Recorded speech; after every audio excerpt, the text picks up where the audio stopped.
SOS deiakoak eman berri dituen datu ofizialen arabera 15 persona izan dira hartatutakoak eta bideratu direnak Tolosa, Beasain eta Donostiako Pakera.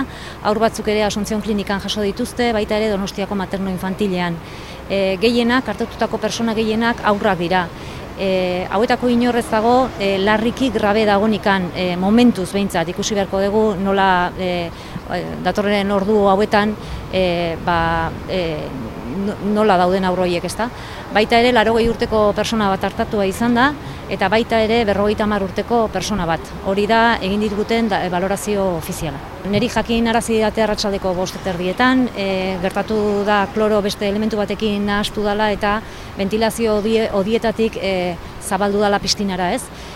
Badirudi gas horrek usai oso nabarmena daukala eta momentuan bertan polikiroldegiko bai monitoreak, bai arduradunak zeuden persona guztiak atera dituzte, ez? Hori oso azkarra izan da eta horrek asko lagundu du, hartatutako persona horiek seguraski grabedaderik ez izaten, ez?